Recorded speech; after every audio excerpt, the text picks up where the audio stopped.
नमस्कार। अमर उजाला के लिए मैं हूं अमन। वाराणसी में भी इन दिनों जंतर मंतर जैसा माहौल देखने को मिल रहा है। काशी विद्यापीठ में हजारों छात्रों ने पेपर लीक जैसे मामले को लेकर सरकार को घेरा। इसमें सपा और कांग्रेस ने भी अपनी मौजूदगी दर्ज की और छात्रों के इस आंदोलन को अपना समर्थन दिया है। इस विषय में हम बातचीत करेंगे सपा के प्रदेश सचिव डॉक्टर सुभाष राजभर जी से कि वे छात्रों के इस आंदोलन को कैसे देखते हैं और सरकार यानी भाजपा को इस माहौल के बीच क्या निर्णय लेना चाहिए ताकि यह आंदोलन समाप्त हो जाए और छात्रों का जो गुस्सा है वो भी ठंडा हो जाए। डॉक्टर साहब, क्या है ये सब?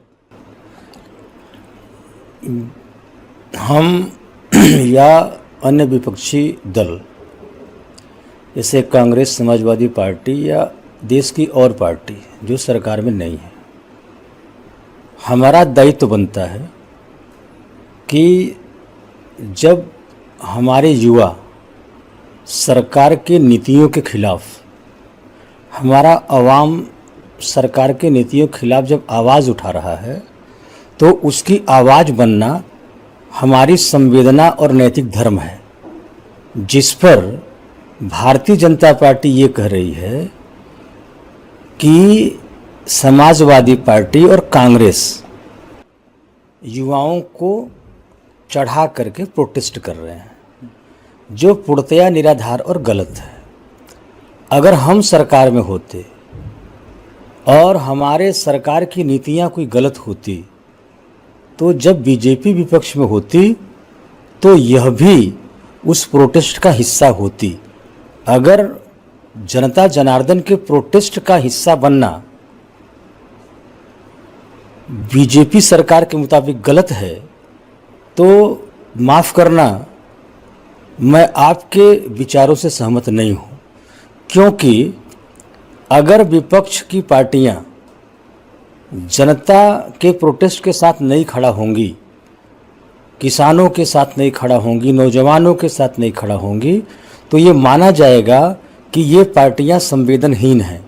इन पार्टियों के राष्ट्रीय अध्यक्ष नैतिकता विहीन है। इसलिए हम संवेदनशील भी हैं, नैतिक भी हैं और पब्लिक के अकाउंटेबिलिटी को हम बेहतर समझते हैं। भाजपा से हम जनता के प्रति जवाबदेह हैं, क्योंकि लोकतंत्र में जनता जनार्दन ही राजा है और प्रधानमंत्री से लेकर प्रधान प्रजा है। इसलिए जहाँ भी दिल्ली में प्रोटेस्ट हमारे युवा कर रहे हैं, वाराणसी में कर रहे हैं, हर जिले में कर रहे हैं और अपनी नैतिक जिम्मेवारी और धर्म समझ करके संवेदनशीलता के साथ हम युवाओं के आंदोलन के साथ खड़े हैं, खड़े थे, खड़े हैं और खड़े रहेंगे। हालांकि भारतीय जनता पार्टी को किसी के दुख में खुशी खोजना आता है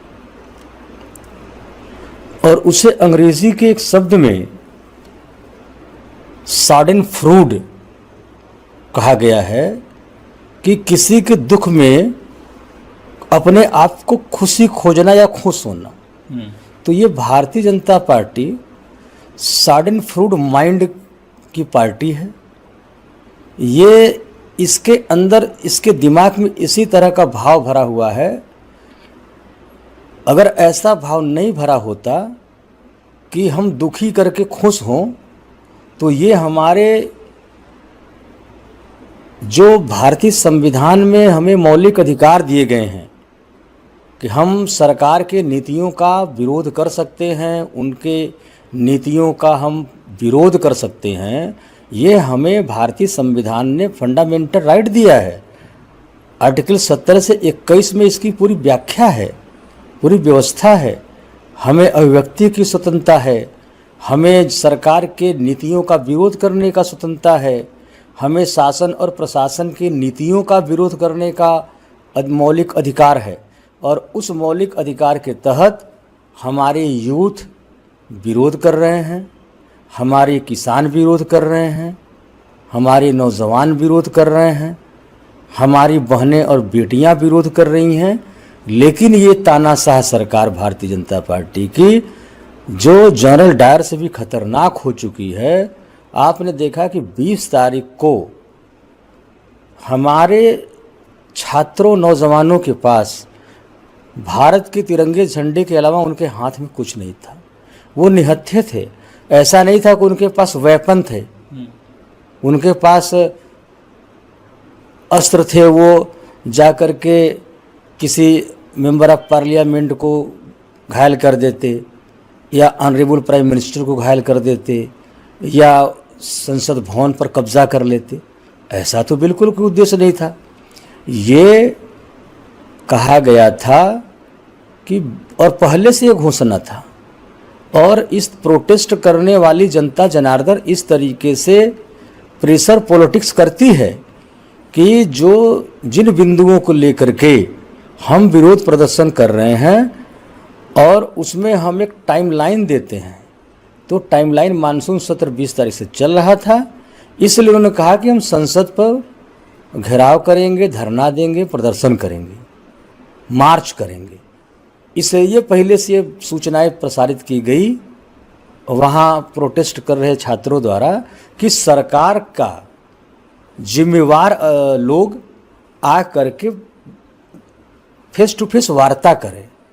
और जो हमारे युवाओं की मांग है, ये देखिए, ये न तो भाजपा की लड़ाई है, न सपा की लड़ाई है, न तो कांग्रेस की लड़ाई है, ये न सत्ता पक्ष की लड़ाई है, न विपक्ष की लड़ाई है।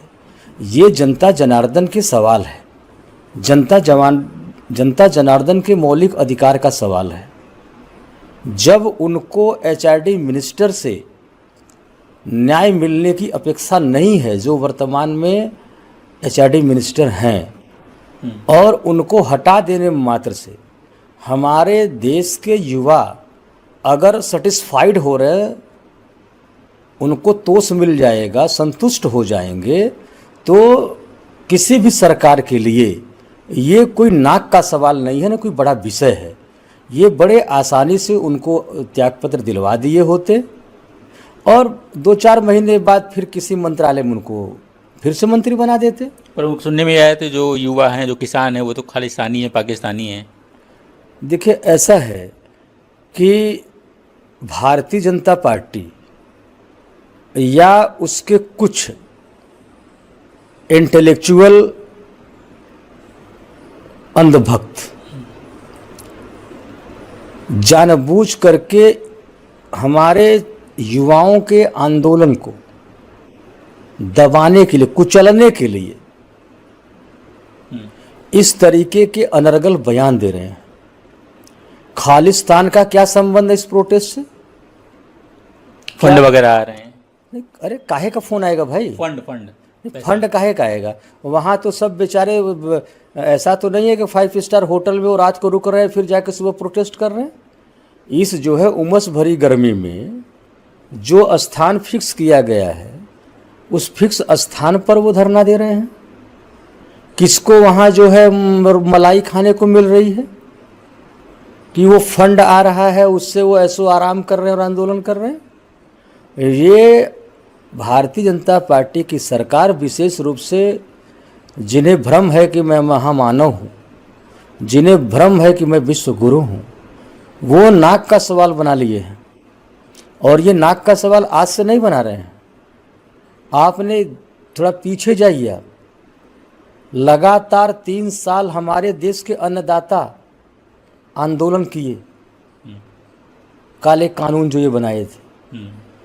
300 सालों तक बॉर्डर पर जो है किसान आंदोलित थे, उनको दिल्ली आने नहीं दिया गया, रोडों पर कील ठोक दिए गए, बैरिकेटिंग की गई, आंसू गैस के गोले छोड़े गए, वाटर कैनन से जो है उनके ऊपर पानी प्रेशर किया गया, और उसमें 700 किसान मर गए। तब भी ये तानाशाह सरकार और तानाशाह सरकार के जो मुखिया हैं श्री नरेंद्र मोदी जी, उस समय भी ये पिघले नहीं थे।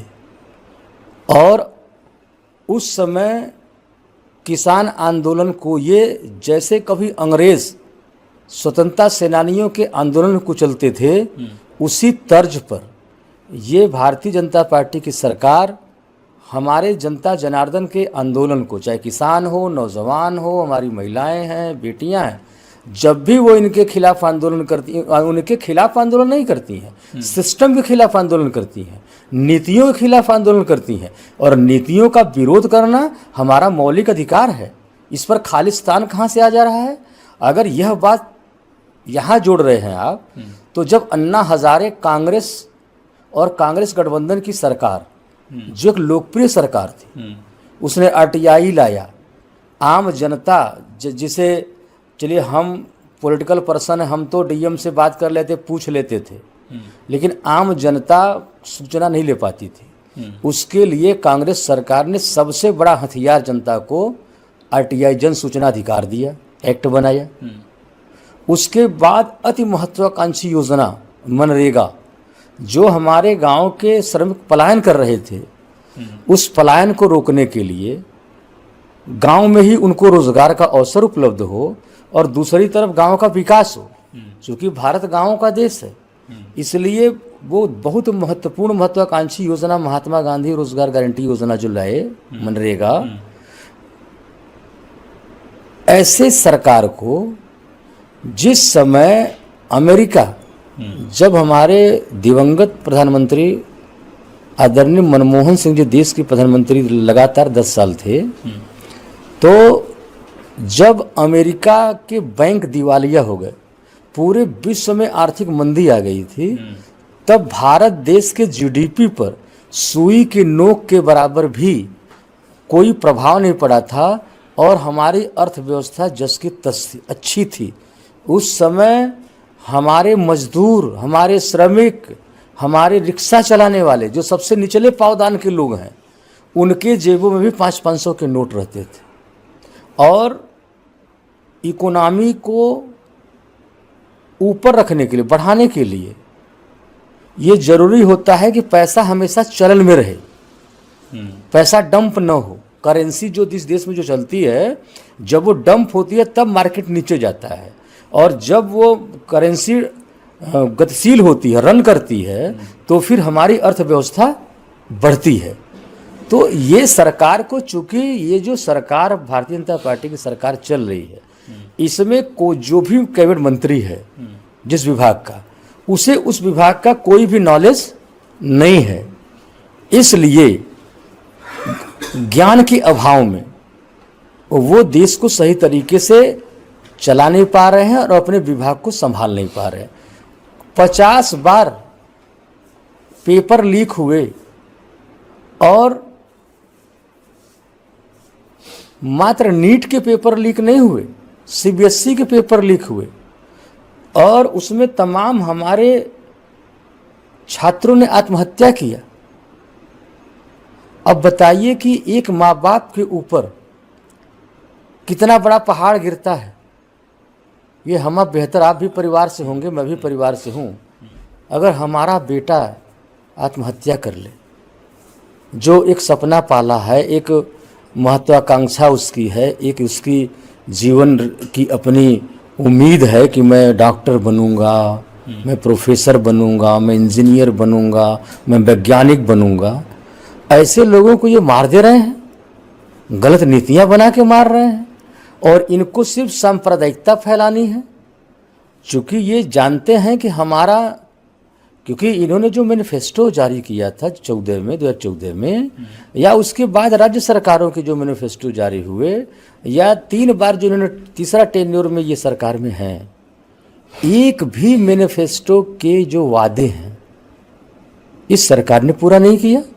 जैसे इसने कहा था कि हर साल 2 करोड़ पक्की नौकरी देंगे युवाओं को, 2 करोड़ छोड़ दीजिए, ये 200 नौकरी नहीं दे पाए। और यदि इनके 12 साल का हम जोड़ें तो 12 दूनी 24 करोड़ लोगों को अब तक रोजगार मिल जाना चाहिए। और भारत देश में अभी के तारीख में जो हमारे उच्च शिक्षा प्राप्त और टेक्निकल एजुकेशन जो लिए हुए हमारे बेरोजगार छात्र हैं, उनकी संख्या ही 30 करोड़ है। तो अब तक तो लगभग सबको पक्की नौकरी मिल गई होती, लेकिन इनको देश के आम जनता से कुछ मतलब नहीं है। ये आम जनता को कीड़ा मकोड़ा समझ रहे हैं, जैसे कभी अंग्रेज समझ रहे थे हमारे भारत देश के लोगों को, उसी तरीके से भारतीय जनता पार्टी की सरकार सोच करके और ब्रिटानिया हुकूमत की तरह जो अंग्रेज जिस तरीके से हमारे आंदोलनों को, स्वतंत्रता आंदोलनों को कुचलते थे, उससे भी क्रूर होकर के ये हमारे नौजवानों के आंदोलन को कुचल रहे हैं। और ऐसे दशा में अगर हम विपक्ष के लोग, खासकर मैं अपने दल की बात कर रहा हूँ, हम अगर युवाओं के साथ न खड़ा होते तो कल ये फिर कहते कि जब नौजवान धरनारत थे, जब वो अपने हित के लिए लड़ाई लड़ रहे थे, तो आप तो वहाँ दिखाई नहीं पड़े थे। ये दोनों तरफ से छोड़ने वाले नहीं हैं। एक ये उदाहरण है ना कि एक पिता और पुत्र एक घोड़े को खरीद के लेके जा रहे थे, तो पिता ने सोचा बेटे को घोड़े पर बैठा दें। पिता ने अपने बेटे को घोड़े पर बैठा दिया और अपने उसका लगाम पकड़ के जा रहा था। कुछ लोगों ने देखा, कहा देखिए बहुत जो है नालायक लड़का है, ये बेचारा पिता पैदल जा रहा है और ये घोड़े पर बैठ के जा रहा है। फिर उसके बाद जब ये सब सुने बेचारे, तो फिर वो बेटा उतर गया, फिर पिता को बैठाया घोड़े पर और अपने पैदल चलने लगा। आगे बढ़ा, फिर वही समाज बोला कि अरे बड़े ये जो है बड़ा क्रूर पिता है, बेटा बेचारा पैदल लेके घोड़ा जा रहा है और ये बैठ के जा रहा है। फिर उन दोनों को लगा कि हम दोनों लोग बैठ जाते हैं। जब दोनों घोड़े पर बैठ गए तो फिर वही समाज कहा कि ये बड़ी क्रूर है सब बाप बेटे, बताओ बेचारा घोड़ा का जान ले लेंगे। तो ये भारतीय जनता पार्टी है, ये अपने कुकृत्य को भी सही मानता है और हमारे सही काम को भी गलत मानता है, गलत ठहराता है। इसलिए मैं इनके उस बयान का कंडम करता हूं जो ये कह रहे हैं कि खालिस्तान की फंडिंग है और ये चल रहा है। अगर ये है तो अन्ना हजारे किस फंडिंग से चलाया था? आपके राज्य की खबरें, आपके शहर की खबरें सबसे पहले जानने के लिए देखते रहें अमर उजाला। चैनल को सब्सक्राइब जरूर कर लें और पाएं हर अपडेट।